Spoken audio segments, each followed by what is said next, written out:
What is going on, guys? Welcome back to the channel, and today I wanted to make a video covering 5 missed opportunities within Star Wars Battlefront 2, all of which are things that could have actually been very possible additions to the game, rather than just listing off any old content that I would love to have seen. Now, before we get into it, after looking into my analytics recently, I noticed that over 70% of the views on this channel are from those of you who aren't actually subscribed to the channel. So if you're not subbed and you do want to keep up with everything Star Wars gaming, then be sure to subscribe to the channel and help us on the way to that big milestone of 100,000 subscribers. But with that out of the way, let's get stuck into the 5 missed opportunities from Star Wars Battlefront 2. Starting off, I am just going to get the most obvious one out of the way so that we don't have to keep talking about it, and this is the fact that we unfortunately never got to see AHSOKA and VENTRESS added to the game. If you've been involved in the community for a while now, I'm almost certain that you would have heard so many people crying out to the developers about AHSOKA and VENTRESS, as they were easily the most requested characters from the community, outside of the big 4, that being Grievous, Obi-Wan, Anakin and Dooku. Obviously, AHSOKA is probably one of the most beloved characters in all of Star Wars, or at the very least within that Clone Wars era. So many people my age or younger grew up with the prequels and the Clone Wars, and because she was one of the main characters in the Clone Wars, she quickly became an absolute fan favourite character.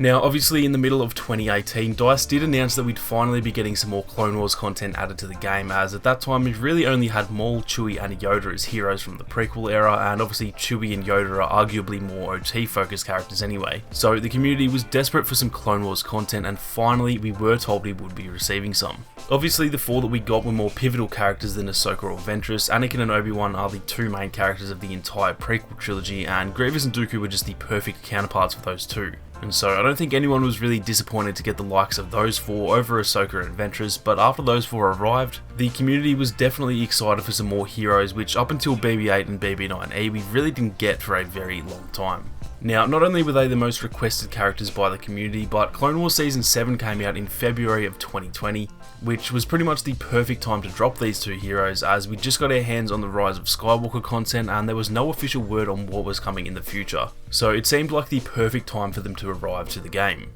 At the end of the day, they never arrived to the Battlefront despite the seemingly perfect timing, and in my opinion this was one of the biggest missed opportunities from the team at EA and DICE. Moving on, there were a few more opportunities when it came to Clone Wars content, and this was the fact that they could have added Grievous, Obi-Wan, Dooku and Anakin to the Starfighter modes, which would have been some relatively easy content for the team to add to provide those dedicated Starfighter players with some much needed content. I'm not sure how many of you guys were around back when this was a big topic, but this image you can see on screen is actually official concept art from EA and DICE, where it clearly shows Jango Fett's Slave 1 chasing down what looks to be Obi-Wan's Starfighter that we see multiple times throughout Attack of the Clones and Revenge of the Sith. Now, yes, concept art is exactly that. It is a concept and it by no means confirms something is coming to the game or anything like that, but they clearly thought about it at some point, even if it was before the launch of the game, and the fact that we never got to see these guys added to Starfighter modes was a really big bummer for those Starfighter players. I have no idea what actually goes into creating something like a Starfighter for those modes. I'm not going to pretend that I'm a game designer, but from the small amount of knowledge that I do have, I'd imagine that taking Yoda's Starfighter that's already in the game, giving it a different paint job and different voice lines to match Anakin and Obi-Wan,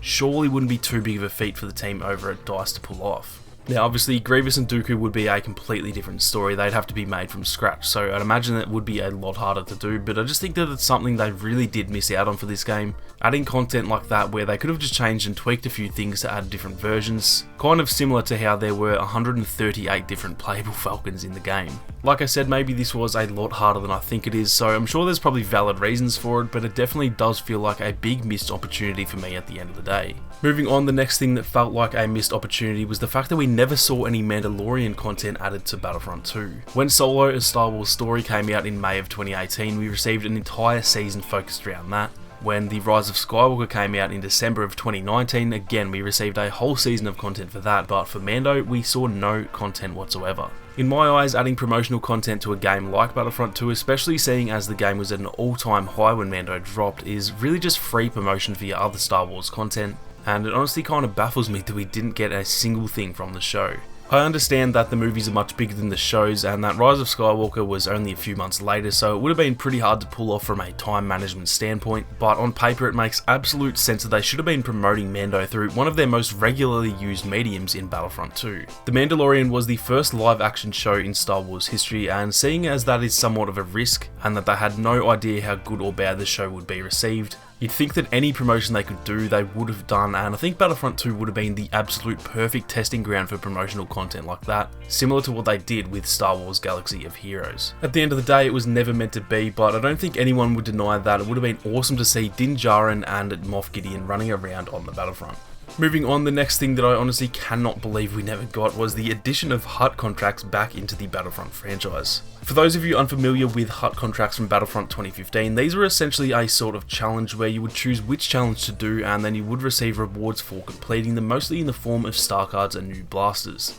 Throughout the lifespan of Battlefront 2, we received only 4 new blasters for the regular troopers, 1 for each class, and almost no new star cards. Technically there were some new ones with the heroes as well as some for troopers that were changed around, but we never really got genuinely new star cards. And in my opinion, HUTT contracts would have been an awesome way to introduce that type of content to the game. Now, obviously if they wanted to add new star cards and new blasters somewhat regularly, they would have already done so this might not have changed anything, but I think this would have generated so much hype for the game if every few months there was a new blaster or a few new star cards, and it was locked behind a challenge within a HUTT contract, similar to some of the skins we got for the OT characters back in the day. Weapons were probably the next most requested thing outside of AHSOKA and VENTRESS, and until right near the end of the game we never received any, which was pretty disappointing to see, especially since they were promised by the team in one of the early trailers for the game. Bringing back HUTT contracts would have generated so much hype for the game, and still to this day would have been an awesome addition for any new players, as it gives them some fun, easy challenges to grind for, which is always great for the replayability of a game. Now, moving on to the very last thing on the list for today's video, this is one that I was really disappointed about and was actually fairly vocal about at the time, and this is the fact that Felucia, Agent Kloss and Scarif were all added to Supremacy but not added to GA. In my opinion, Galactic Assault was the game mode that helped keep Battlefront 2 alive during those rough early days. It had some really great replayability and was probably one of the more immersive, enjoyable game modes in the whole game. So when we went over 18 months without content for the game, it really was very frustrating to see, especially for GA mains like myself.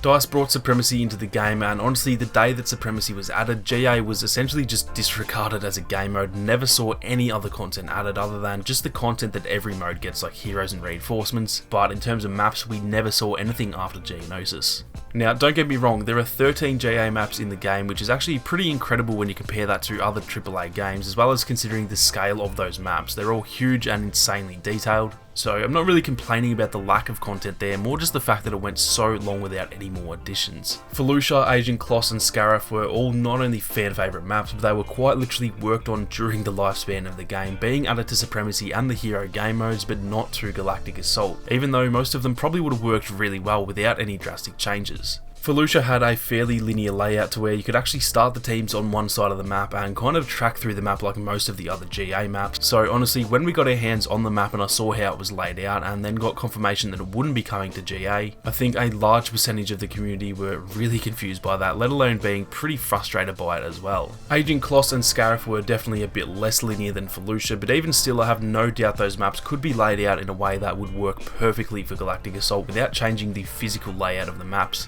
And again, the fact that we never got that was such a huge letdown, and for me personally, probably the biggest letdown throughout the entire lifespan of the game, other than the fact that we never got private matches, but please don't get me started on that topic. Let me know down in the comments what you guys would have loved DICE to add in terms of stuff that was actually realistic. We could all name 10 heroes straight away, but in terms of things like I mentioned that actually made a lot of sense to be added, what were you most disappointed to never see in the game? I'm definitely curious to hear your thoughts. That is going to do it for this one though, guys. If you did enjoy the video, then be sure to leave a like down below, and if you are new, then consider subscribing to the channel with those notifications on. Thank you all very much for watching. You guys have a great day, and I'll catch you all in the next one.